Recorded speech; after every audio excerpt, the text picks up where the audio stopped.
Hi friends, మీ విషయాలు ఎలా ఉన్నారు? బాగున్నారా? ఇప్పుడు నా స్టైల్లో గోరు చిక్కుడుగా ఫ్రై చూపిస్తాను. ఒక అర కేజీ గోరు చిక్కుడుగాయలు తీసుకొచ్చి బాగా అటు ఇటు పీసెస్ తీసేయాలి.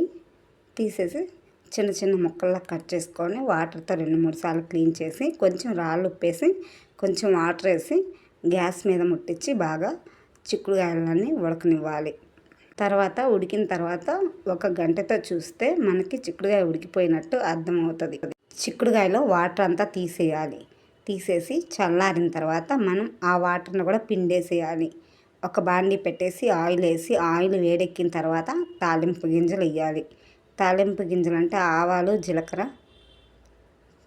పచ్చిపప్పు, మినపప్పు, 2 ఎండుమిర్చి, 4 చిన్నులపాయ రెబ్బలు, 2 కరివేపాకు వేసి బాగా కలర్ వచ్చే వరకు వేపుకోవాలి. ఆ తర్వాత పెద్ద ఉల్లిపాయ, పచ్చిమిర్చి కూడా వేసుకొని బాగా కలర్ వచ్చే వరకు వేపుకోవాలి.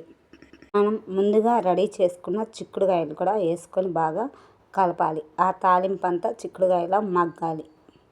కొంచెం పసుపు వేసుకోవాలి. కొంచెం ఉప్పు కూడా వేసుకోవాలి, సరిపోయిందో లేదో చూసుకొని. తర్వాత ఫైనల్గా చిన్నులపాయ కారం వేసుకొని బాగా కూర అంతా కలపాలి.